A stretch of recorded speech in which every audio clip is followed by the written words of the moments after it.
शिवसेना शिंदे गटाचे जे आमदार आहेत संजय गायकवाड त्यांनी एक राहुल गांधींबाबत एक विधान केलेलं आहे, त्यांची जीप छाटणाऱ्याला 11 लाखांचं बक्षीस दिलेलं आहे. ते कसं पाहता आपण यावर? मी काही ऐकलं नाही ते, त्याच्यामुळे त्याच्यावर मी बोलणं बरोबर नाही.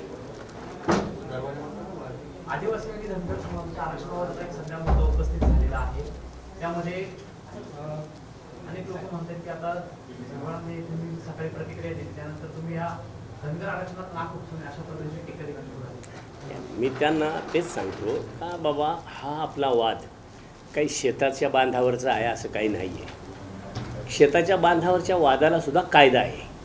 तेव्हा हे तर मला वाटतं एक संविधान आहे किंवा संसद आहे, अधिकार ठरलेला आहे, त्या पद्धतीनं व्हावं असं माझं मत आहे.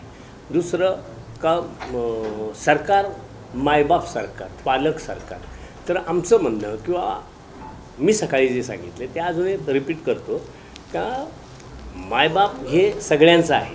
तर मग आदिवासींमध्ये घ्या तर मग तिथं आदिवासी असावेत असं आमचं मत.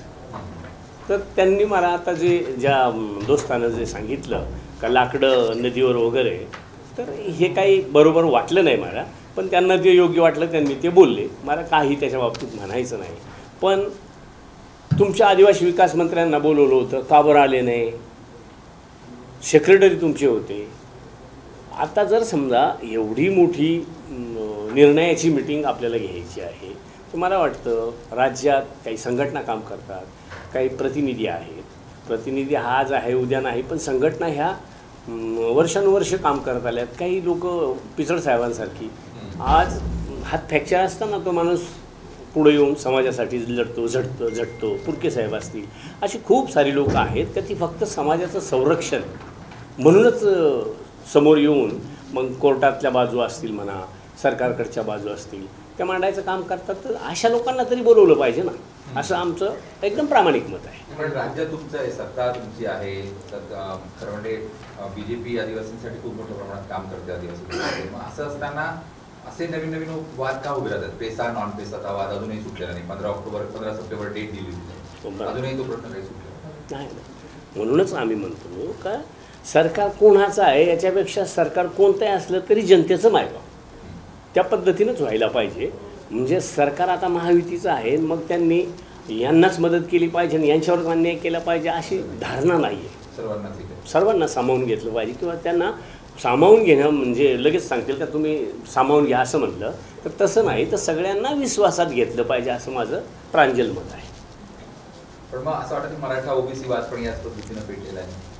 आदिवासींचा वाद पण याच पद्धतीने, आदिवासी जनगणनेचा वाद आता नवीन या विधानसभेच्या पार्श्वभूमीवर उभा राहतोय. एकूणच तोडफोडीची राजनीती चालली असं वाटत नाही तुम्हाला? असं तर नसायला हवं असं मला वाटतं. पण हे बऱ्याच दिवसाचं सारखं ओंगडं भिजतं. आता हे धनगर आरक्षणाचं सुप्रीम कोर्टात गेल्यावर ते डिसमिस झालं आहे. पुन्हा नव्यानं ते निघायलाच नको होतं असं माझं मत आहे. महायुती सरकार विकास करते असं एकंदरीत दिसते.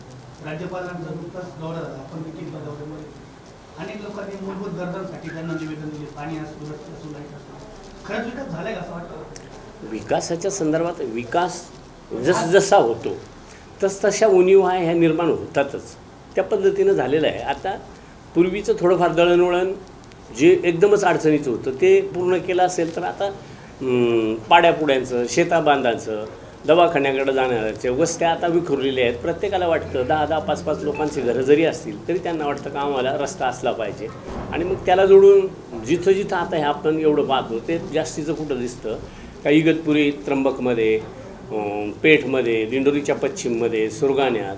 तर तिथली भौगोलिक परिस्थितीचा विचार करता किंवा जे वन खात्याचे जे काही जाचक अटी आहेत, जाचक म्हणून म्हणण्यापेक्षा अटी आहेत, त्या अटी खूपच गंभीर आहेत. आणि मग त्याच्यातून कितीही प्रतिनिधीला किंवा सरकारला वाटलं का हे करणं गरजेचं आहे तर त्याच्या नियमावली त्या पूर्ण करण्यासाठी एवढा अवधी लागतो, एवढा वेळ लागतो आणि त्याला जोडून निधीसुद्धा भरपूर लागतो. आदिवासी भागामध्ये मोठ्या प्रमाणात दुधाळ जनावरं देण्यात आली होती, त्यातली अनेक जनावरं मृत झाली. आता सुरगाण्यामध्ये प्रकार घडला आहे आणि आयुक्तांनी पण त्याची चौकशी लावायला सांगितली. ही सगळी दुधाळ जनावरं गुजरातमधून तुम्हाला देण्यात आली होती, सुरत कोण डिस्ट्रिक्ट कोऑपरेटिव्ह सोसायटी. मी ज्या वेळेला ह्या दुधाळ जनावरांच्या संदर्भात डेअरी वगैरे मी 7-8 डेऱ्या काढल्या होत्या, तेव्हाही मी तेव्हा तर कुठं पदावरही नव्हतो. आताही मी सातत्यानं सरकारला सांगत असतो, सरकारच्या डोक्यात एकच आहे का राज्याचं दूध वाढवायचं, म्हणून दुसऱ्या राज्यातून जनावरं खरेदी करायची. माझं मत आहे त्यांचं क्लायमेट आपलं क्लायमेट सूट होत नाही.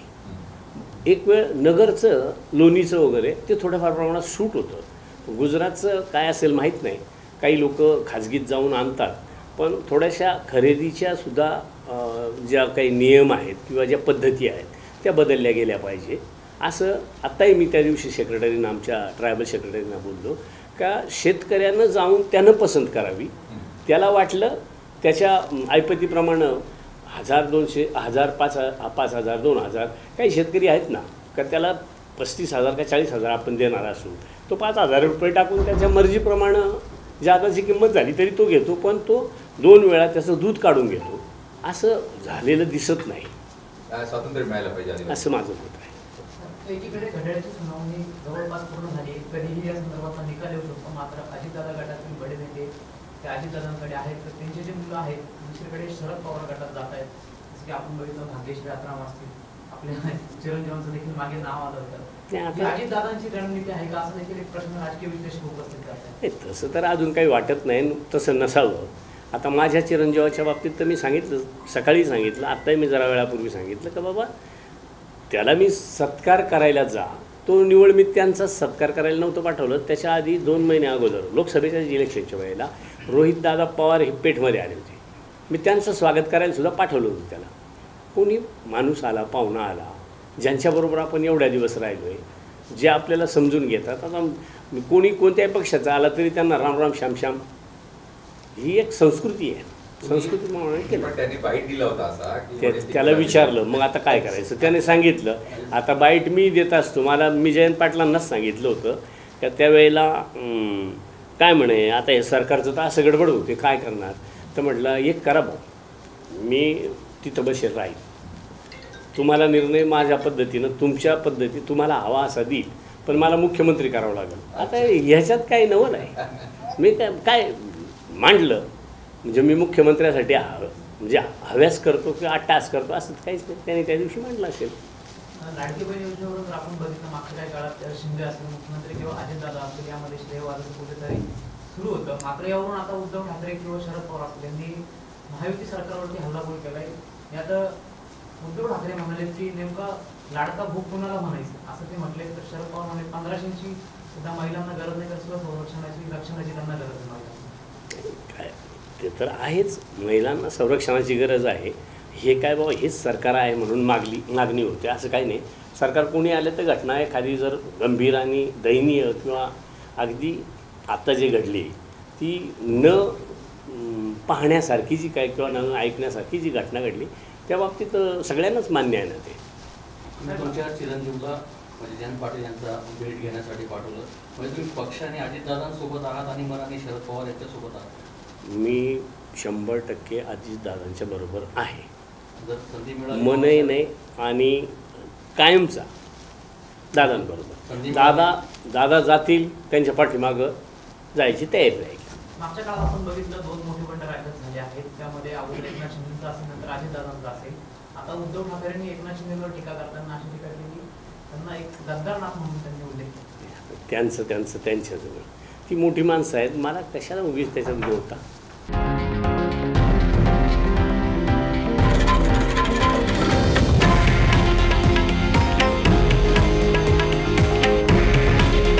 हे आहे देशातील नंबर 1 न्यूज नेटवर्क आणि आपण पाहत आहात TV9 मराठी. काळजी तुमची, हित महाराष्ट्राचं.